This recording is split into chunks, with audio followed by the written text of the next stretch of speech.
It's great to see everybody. Ready to go again today? And I think we have a few new folks. I'm going to go over all the rules of engagement here. But just to point out again, you need to go to the boys or girls rooms out this door, down to the end of the hall, through that, and go either to the right or to the left across the big hall, and you'll find the appropriate stalls.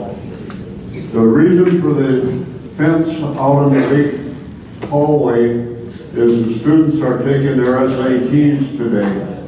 So if you should run into one of them, just smile and say, you know, good luck.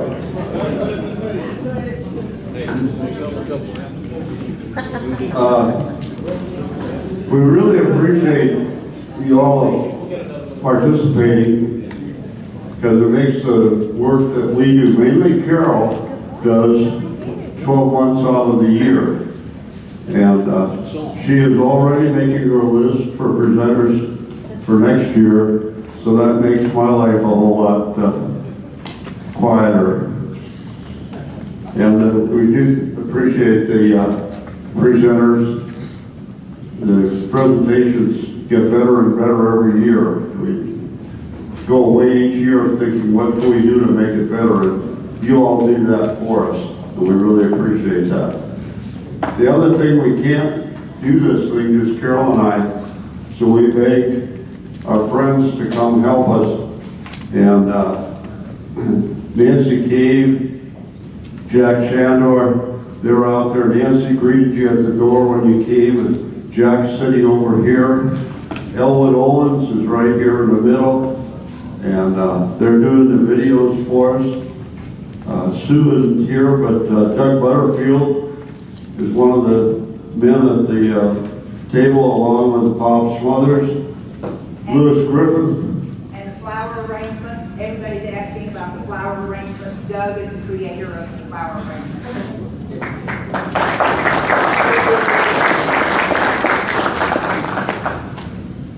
Lewis Griffith is out there again this morning to take your money when you see things you just got to take to your grandkids or have in your own library, whatever. We appreciate that. And Gloria Joseph was helping yesterday afternoon. She'll be around again tonight. And obviously, having this facility available to us is really a great thing. And we appreciate the hierarchy at Central Carolina for being very, very favorable to us. So favorable, in fact, that for years, as we do our murals, we start out with a pencil sketch with the artist, and then they do a scale painting with the same medium. The artist we use the most uses acrylic, so he uses the same paint he's going to put on the wall to do the paintings like you see on the walls out here. And then he scales it off and goes to the big wall with it. But early on, we wondered where we could hang him when we talked to the one that was in charge of the whole facility at that time. And he is now over the entire Career Center program for the state of South Carolina. So we have a good in with that crowd. And they just recently redid the gallery, as they call it now, of our murals. They've also, I talked to Tim Hardy years ago about putting an interpretive center on the grounds here.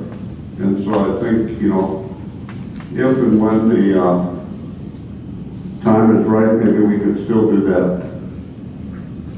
And obviously, we want to thank our sponsors, and if you recognize somebody that's name I mentioned or you saw up there, we appreciate you telling them that.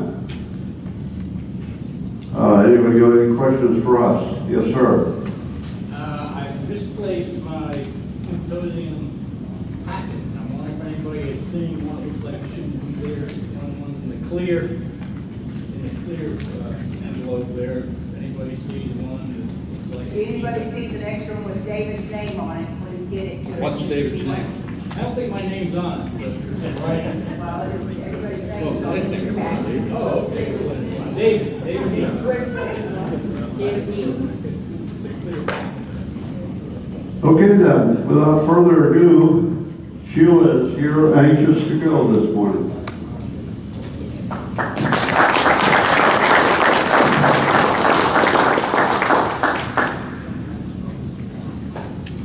I'm going to say good morning too, because I think this time of morning, we need to say good morning, right? Don't you think so? Yes. And I want to bring you greetings from a couple that has sponsored this event for quite a few years. They are our friends, Bob and Chris Swagger.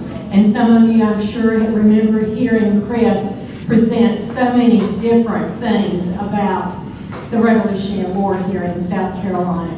In fact, George and Carol and John and I heard Chris speak in Greenville at the library in March, I believe it was. And magnificent, just magnificent. And guess who she spoke about? Frances Marion. Yes, she did.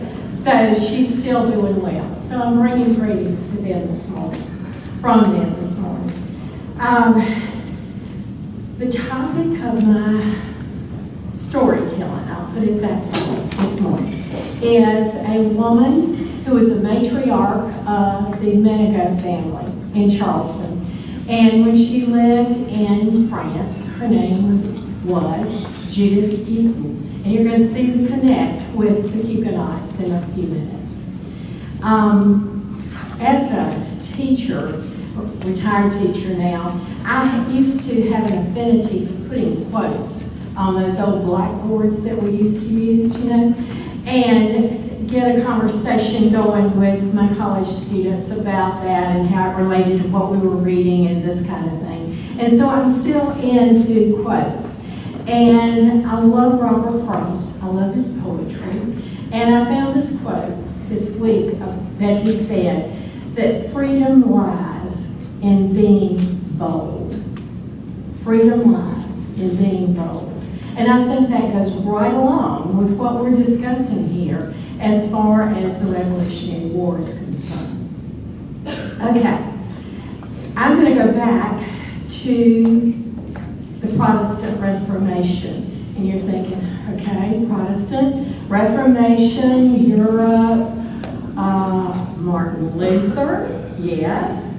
95 Theses that he wrote and pounded onto the doors of the church at Wittenberg. A man in 1517 who realized that there were some things going on in the Catholic Church that he just didn't believe in. He just didn't believe in them. And so he made a bold move to announce his unbelief and share it with the rest of Europe. And that's where the Protestant Reformation started. He called out the practice of selling indulgences, where people would buy some little created something that they would be able to pray for their relatives that were in purgatory and can pray them out of purgatory sooner. Also, going to a priest to ask forgiveness for sins. That was another one of those biggies that he had on there, rather than knowing that you could go straight to the Lord about something like that. All that to say, the church, the Catholic Church, was not amused at all. And of course, we know that what happened after that were spiritual and physical wars in many of the different countries. Okay, that takes us to the Huguenots in France, southern, western France mainly. Huguenots that followed John Calvin and his beliefs, again, Protestant, and again, disbelieving in the Catholic Church. And by 1562, there were about 2 million Huguenots practicing in France. Now that's a goodly number, ladies and gentlemen, particularly when you look at the population back during that time. So it caught on rapidly. And of course, as it caught on rapidly, the Catholic Church and also the kings of France, who were Catholic, got a little bit perturbed with what was going on. They didn't like it. And so they started taking, with edicts, with different conversations, they started putting down the Huguenots. All right, the religious unrest finally worked up into civil unrest. There were riots in the streets. There were attacks on the worshiping centers of the Huguenots.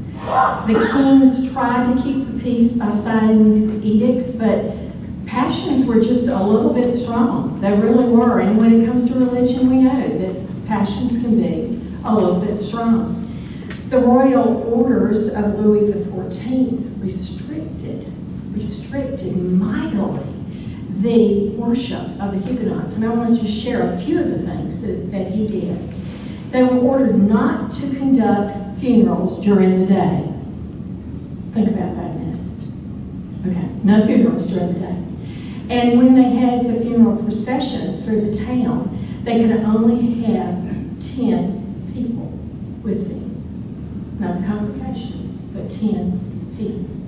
Ministers could not be visiting ministers. They could only have one congregation. So many of these were house churches that, and they shared a minister, all that kind of thing. And so that was putting much of a quietus on their worship too. Psalm singing, which that was another part of their worship, that was outlawed. It was absolutely outlawed. And then in a home church or in a congregational church, they had to save pews for Catholic observers to come and sit. And these Catholic observers were allowed to disrupt in any way that they saw fit. Is it no wonder that Protestants started leaving Europe in droves as soon as they could, with things like this going on? And then it began to affect their pocketbooks. It wasn't just the churches, but it affected their pocketbooks. In 1681, if you remember, they had a lot of trade guilds in Europe, where the bootmakers, stayed together, that they worked together. They networked. I will use a 21st century phrase there. They networked. So in 1681, the hosiery guild was dismantled. Then the wig makers in 1684, the printers, the booksellers in 1685. And by this time, it was not just their job security, but they were not allowed to hold jobs in the cities. They could not be notaries, they could not be bailiffs, they could not be apothecaries or midwives, surgeons or doctors. Can you imagine? They could not keep Catholic servants either. They could only have other servants. So you think about what that does. And then the soldiers started destroying the churches themselves. And those same soldiers, came up with a name for them. They were called Dragonauts. And they started being billeted in the Huguenot homes. Well, you know how America felt about English soldiers being billeted in their homes. No different there in France with them. And the thing about it was the Huguenots had to feed them. They had to give them a place to sleep. They had to be nice, okay? But all the time, these soldiers were spying on them. They were spying on them and trying to catch them breaking the law. So can you imagine with a group of people in your home like that, paying attention to your lives? Well, Judith Keaton was born into a home where her mother, in 1684, it was her mother, it was Judith, and it was her two brothers, Louis and Pierre.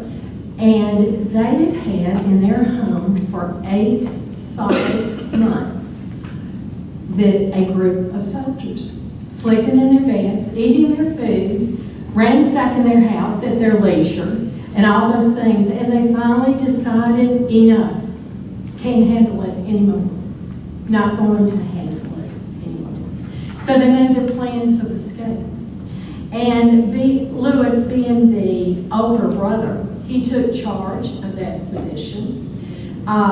They sneaked out of the house in the middle of the night, left the soldiers asleep in their beds, carried with them very few belongings because there were no belongings. They knew they were going to be walking. They didn't know where they would end up. So it was mostly what they had on their backs, except for their family Bible and the Psalter that they used in their church.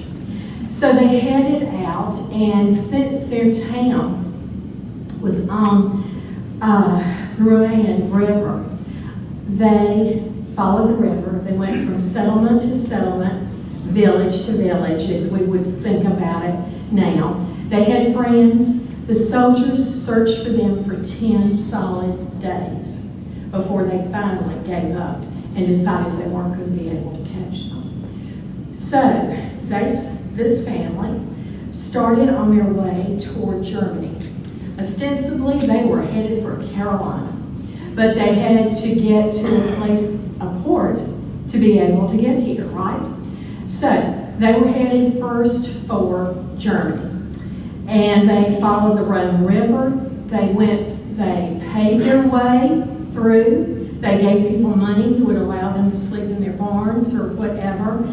They paid farmers to allow them to ride in carts along the way so that they were not walking the whole way.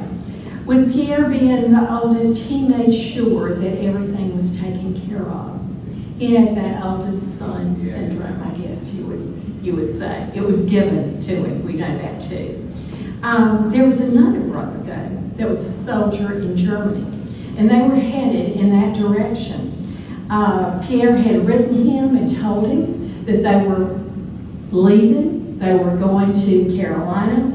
And so they made their way to Wexel, Germany, which was just a little over 100 miles away from where the other son was posted.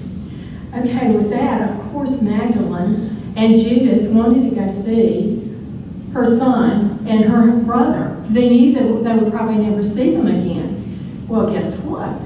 The boss said no, that they needed to keep going. And that was something that was probably very hard for that mother and that sister.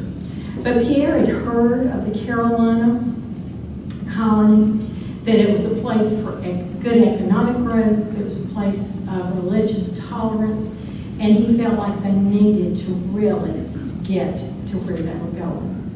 So they kept on walking and traveling, and they got to Holland, which that was getting, again, further away from France, if you think about the logistics in your head of that particular thing. And from Holland, the family finally arrived in England, estimated in late January or early February of 1685. And this is where they got all the news, the real news, if you will, about Carolina.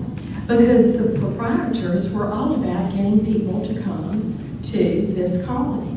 And so they were telling people, they were posting this information in the newspapers, etc. They were luring, I guess you would say, the refugees to come here with descriptions of rivers very full of fish, bountiful crops of peas, wheat, and garden melons, Madeira grapes that were sweet, winey, and full of juice. And of course, along with that, they were going to receive tolerance for them to allow to practice their own religion. This family of immigrants were in England for about 3 months. They had to find a ship. They had to pay some money, right? That was part of the situation. Well, Pierre was able to book them passage on a ship called the Bachelor's Adventure. Doesn't that sound like fun? Bachelor's Adventure. I love the names of ships and things that they did back then. So intriguing. But this Bachelor's Adventure was captained by a man by the name of James Smalley. So on April the 27th, 1865, Pierre signed a receipt for 25 pounds to get the four of them to America. Thinking about that, as far as money and poundage and that kind of thing, that was a hefty sum for that family, which shows us that they had money. They were not just run-of-the-mill middle class. They had money because he was able to do that. All right, first they sailed to Portugal. I don't understand that. Why would they go to Portugal? Why didn't they just head, across the Atlantic Ocean? But they went to Portugal. And then they started heading across the Atlantic Ocean. Many, many hardships. We know the horror stories of those ships and how long it took them and what they had to deal with. Well, besides just those normal food, water, shelter situations, a killing fever struck many of the passengers on that ship, and the mother died. So there we're down to 3 people that are headed for America, not 4 anymore. And then a storm got the ship, and Captain Smalley had to go into another port, and he went into Bermuda, the town harbor of Bermuda, for repairs. Well, trials and tribulations are still not over. Unfortunately for the Guitons, after arriving in Bermuda, dear old Captain Smalley was put in jail. Don't know why he was put in jail, but he was put in jail. So that took care of the rest of their journey in going to Charleston. So the 2 oldest, Pierre and Judith, they hired themselves out as indentured servants, and they worked for 8 months to earn 24 pounds to get the 3 of them from Bermuda to America. Are you hearing this story?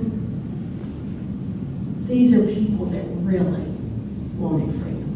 They really wanted freedom. It's unknown what jobs they acquired. It could be of anything. But they hired themselves, they sold themselves, yes? They sold their labor to earn money. So that's what they did. All right, in January of 1686, the Geatons finally arrived in Carolina. Now, you've got to remember, these are French-speaking men and women, and they are going into a British colony, right? Unknown tongues. That's what we have here. Communication, not at its best. It's no wonder these immigrants that came to our country learned the English language in a hurry because of communication issues. Charlestown was already a bustling port city when they got here. It was owned by England, of course, and governed by the laws of the English crown, but it did welcome those immigrants. If you think about it, those dirt streets, and I've tried to imagine this, the sounds and walking those dirt streets when you first got off the boat, you would have seen Indians, you would have seen Spanish, you would have seen English people, all in various modes of dress. You would have seen cattle being driven to get on those boats. So many things. They had to have been just astounded by the sound alone, but they were glad to be there.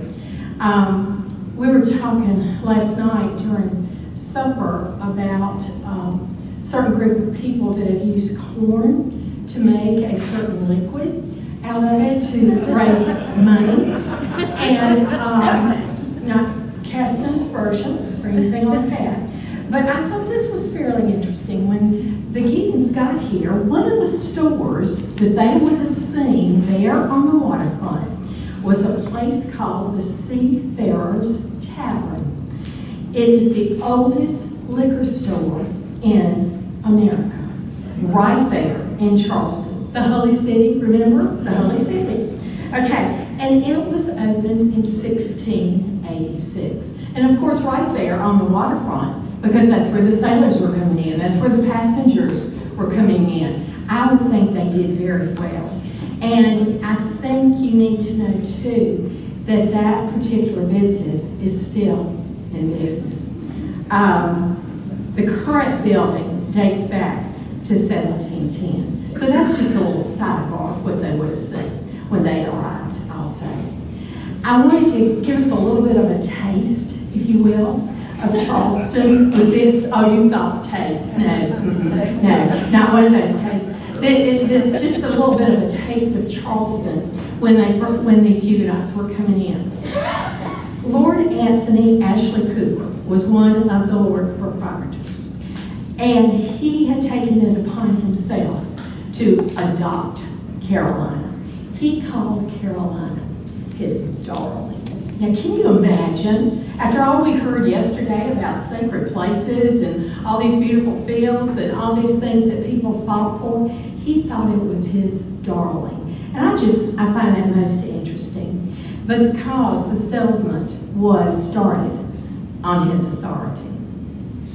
In 1670, there were 3 ships that were sent from England to the Carolina colony.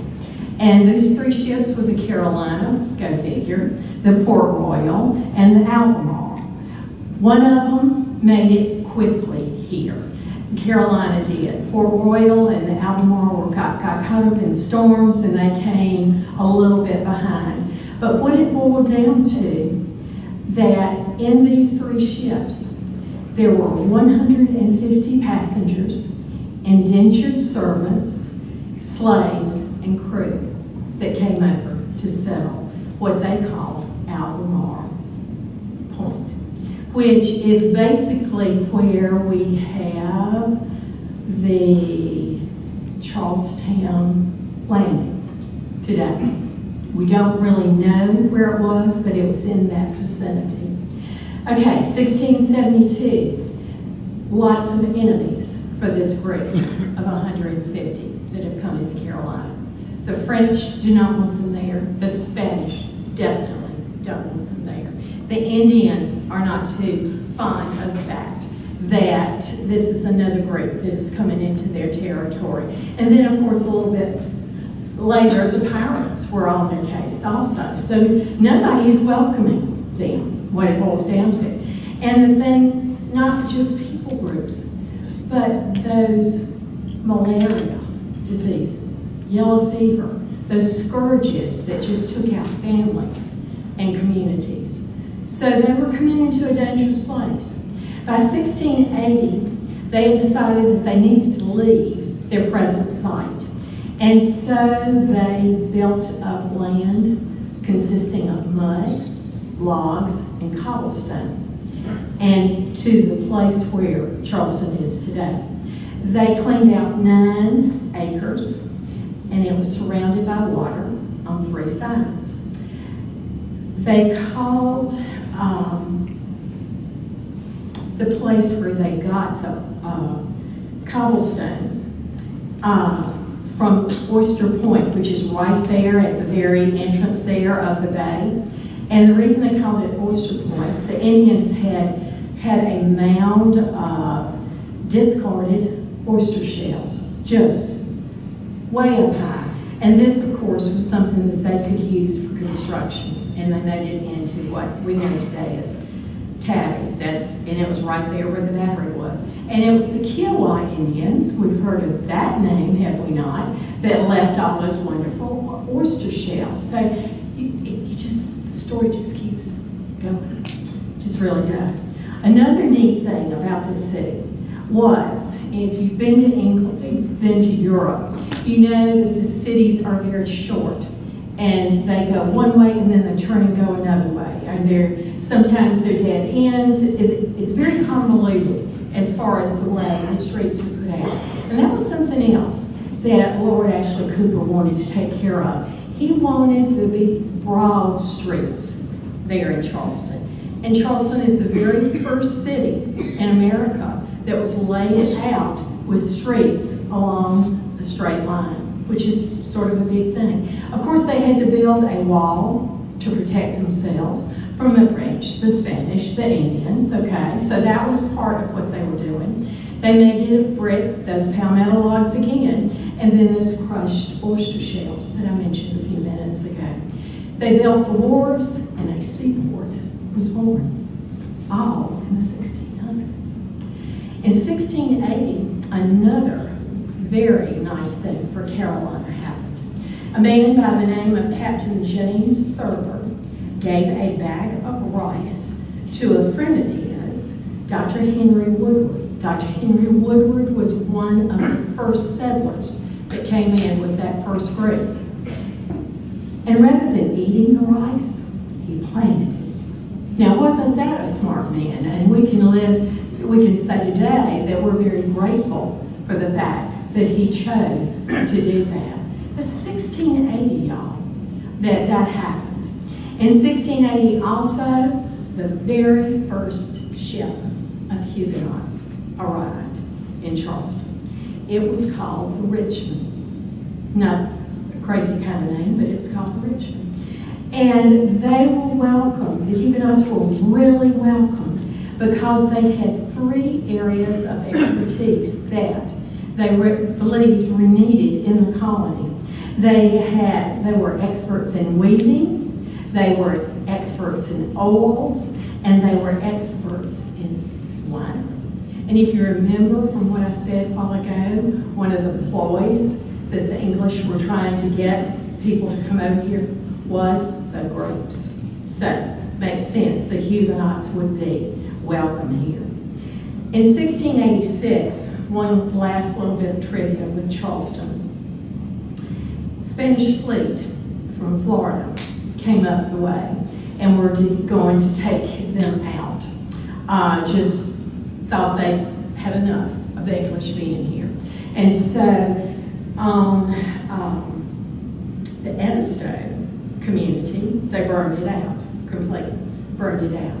But then, when they headed into the Charleston community, so interesting, a hurricane pushed them back. And they could not get into Charleston to damage. So there's your one little story. If you need a good story about a hurricane, you can use that one and know that sometimes they do good things. You know, that I thought that was interesting. And I think we all know that today, just walking the streets of Charleston, it's like your very own streets of historic museums. Everywhere you walk, whatever building you go into, there's a place like that. Now, before I keep on with Judith, wanted to share a little bit about Francis Marion and, of course, his Huguenot descent, because that's the connect with me today, with Francis Marion. He was second generation, as we heard last night. He was native born Huguenot. His grandfather, Benjamin Marion, left France in about 1865. So his parents are first generation. So that makes our Marion that we're celebrating down here second generation. The other thing, which I thought was interesting about him, and I'd never thought about this, but I guess with all of the immigrants that were not English speaking, Francis Marion was bilingual. Even as second generation, he spoke French and English perfectly well and could switch into either one of those languages. And I guess the thing about that is they kept their heritage. You know, they kept their heritage. They adopted and assimilated into another heritage, but they kept their heritage. Judith and her brothers, Pierre and Louis, became what they call clodbusters. Now you can sort of just use your imagination with that. It's just exactly what you would think. A clod is a thing of dirt, right? Big, little, whatever. And for them to build a house, for them to plant a field, they had to bust those clods. And they did it because they wanted to stay. They wanted to stay. They had found a new home.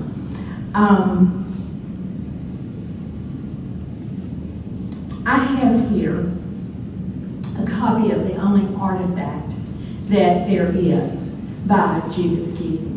She wrote a letter in 1700 back to her brother that's in Germany in the army after she had been here for 15 years, probably to let him know she was alive. And believe it or not, he received the letter. But this tells you in no uncertain terms about the life that they had been dealing with. And if you'll just pardon my reading, that's the best way for me to do this. For 8 months, we had suffered from the contributions and quartering of the soldiers on account of religion, enduring many inconveniences. We therefore resolved on quitting France at night, leaving the soldiers in their beds and abandoning the house with all the furniture. Mother and I entreated my eldest brother to consent that we should go that way. It was in the depth of winter, but he would not consent that we should go that way. He would not hear of it, having nothing in his mind but Carolina, and dreading to miss any chance of coming hither. The thought that we thus lost so good an opportunity to see you at least once more has been a constant source of grief to me ever since. After this, we passed into Holland in order to get to England. We were detained in London for 3 months, waiting for a vessel ready to sail for Carolina. Once embarked, were miserably off indeed. The scarlet fever broke out on our ship, and many died, among them our mother. Our vessel put in at Bermuda for repairs, having been badly injured in a severe storm. Our captain was thrown in prison, and the ship was seized. It was with the greatest difficulty that we secured our passage for another ship, for our money had all been spent. After our arrival in Carolina, we suffered all sorts of evils. Our eldest brother died of a fever. That was 18 months after they arrived here. 18 months after coming here. We ourselves have been exposed since leaving France to all kinds of affliction in the forms of sickness, pestilence, famine, poverty, and the roughest labor. I have been for 6 months at a time in this country without even tasting bread. Meanwhile, working like a slave, tilling the ground. Indeed, I have spent 3 or 4 years without knowing what it was like to eat bread when I wanted it. God has been very good to us in enabling us to bear up under trials of every kind, unquote. And the original of that letter